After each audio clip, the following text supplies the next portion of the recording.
Is it just being around with your friends? That's cool. That's all right. Is it coming to see Joey's lovely face every game? That's good too. No. Oh, I'd say no pucks today. last one, which I feel is the important one, is be focused. Okay?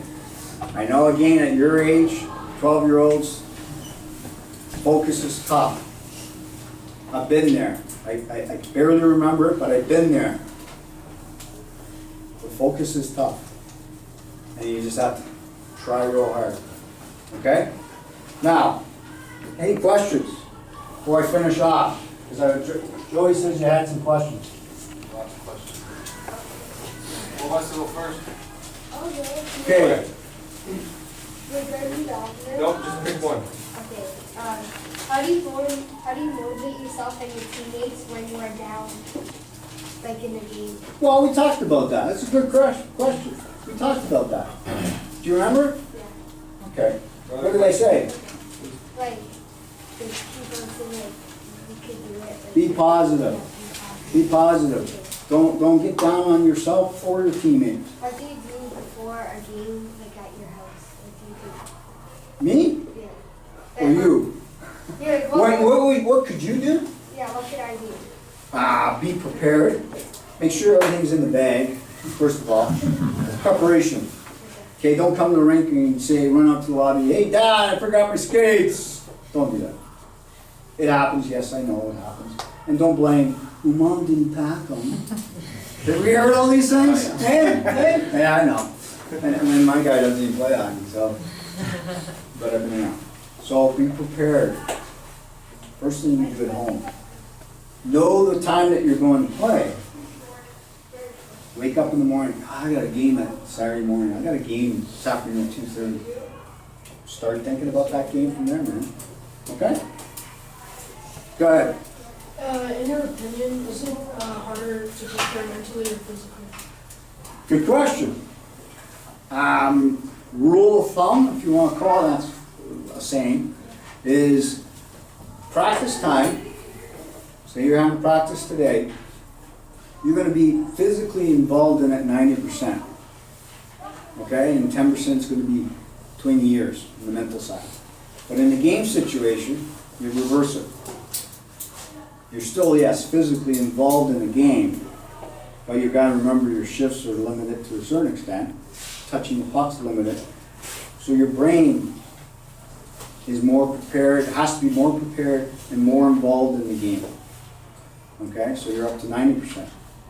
Rule of thumb, and elite athletes will tell you this, and it's across the board in sports, is that mental preparation, mental toughness, whatever you call it, I call it mental fitness, is that 80% of it is part of your game.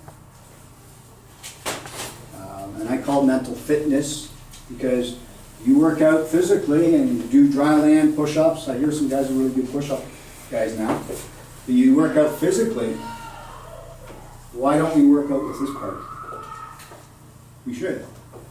And it's starting to come nowadays. But all the elite athletes, like professional hockey players or Olympian champions, how they get to that next level is because they've worked out between the years. Okay? Who's got another question? I can't take them all, but go ahead. What would be the most important part of game prep? Most important, game prep? I would say, depending on your position, Say defense. say defense. Again, get that old projector in the head, the video player in the head going. All the good things you've done in the past, as in moving the puck out, covering the front of the net, first pass out of your own zone. All those things are good things. Remember those good things that you've done in the past. Those are the preparation that you need to have. Okay, in the mental aspect of the game. Okay, does that make sense? Yeah. Okay. Get right over here. Goalie man.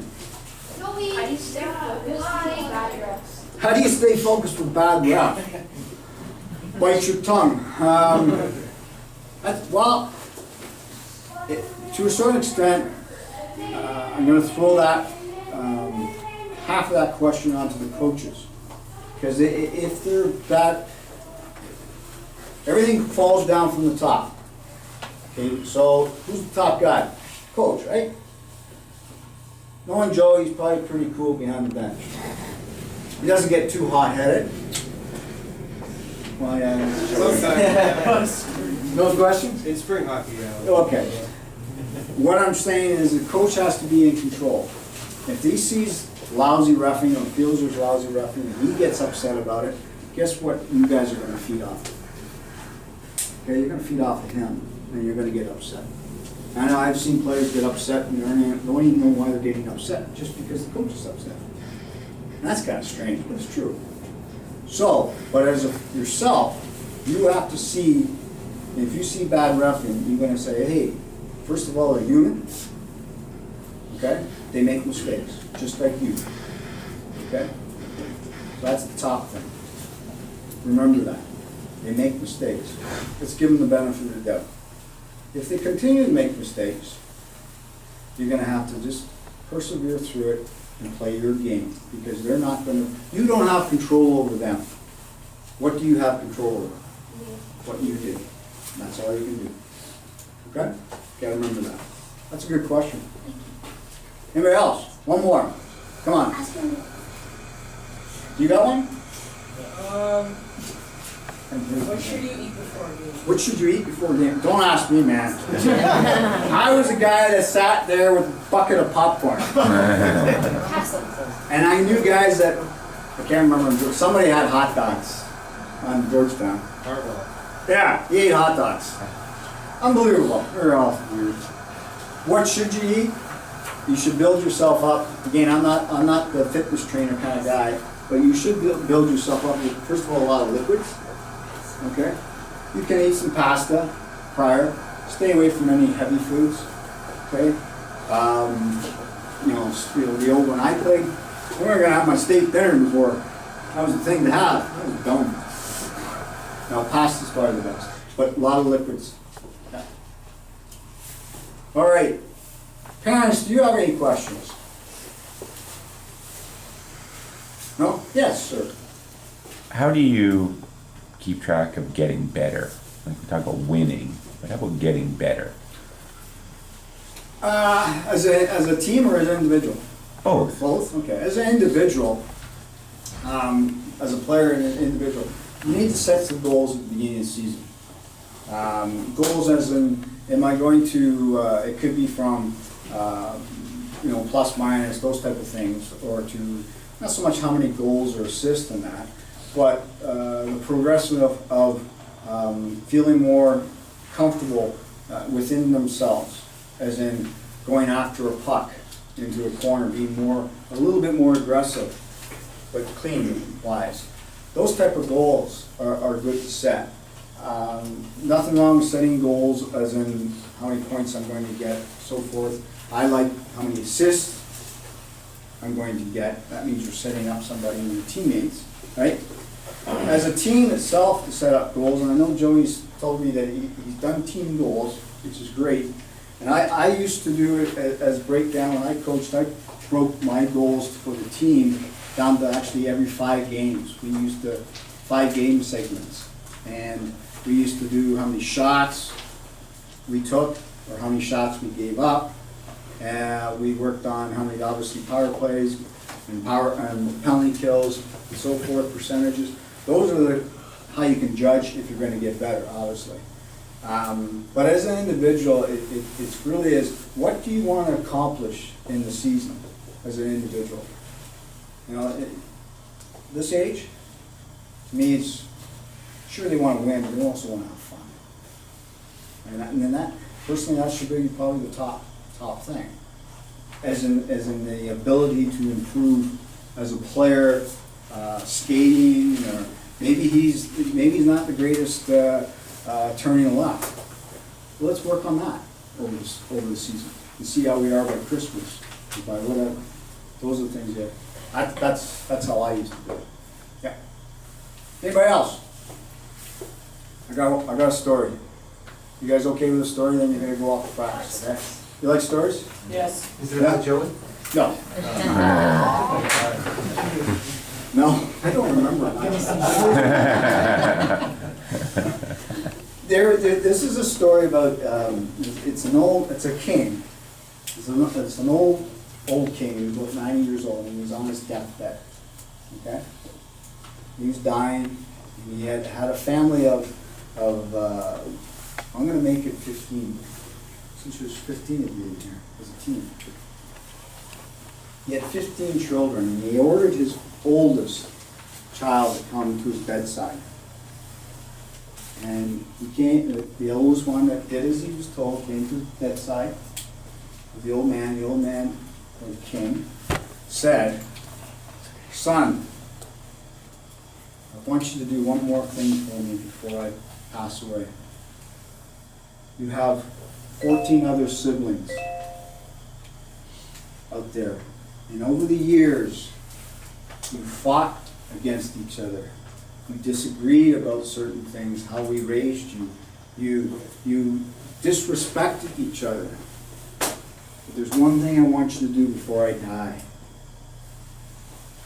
And the son says, "Sure, Dad, King.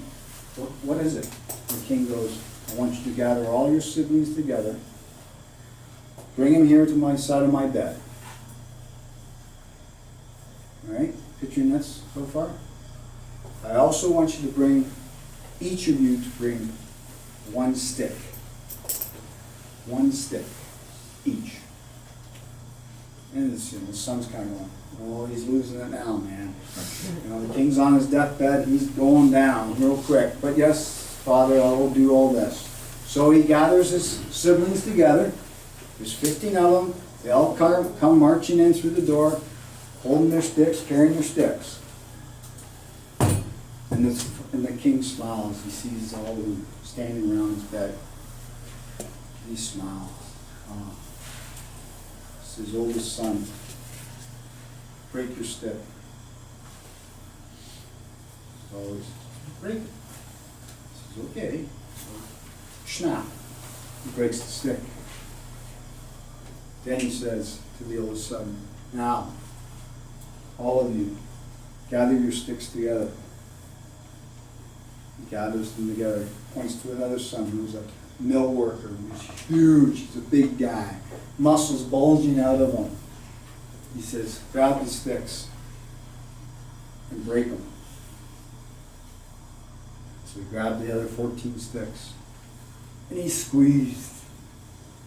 The muscles were bulging, the sweat was coming off his head, and he was squeezing, trying to bend it a little bit, just a little bit. He couldn't break them. And then the king rose up out of his bed a wee bit and says, "All of you, over the years you've been around, and I'm on my deathbed now. You resemble the sticks. You are the sticks. You're the one stick. If you are by yourself, you can break easily. Snap. Poof. But you put them together. And you can agree on things. You focus on things. You learn together. Sticks, they cannot be broken when they are together. So I go out there and be together and don't break. Love it, guys. Talk to you later. Here. Come on. Get out there and go. Good work, guys. Awesome. Thanks, Coach. Thank you. Thanks. Oh, you're welcome. Thank you. Yeah.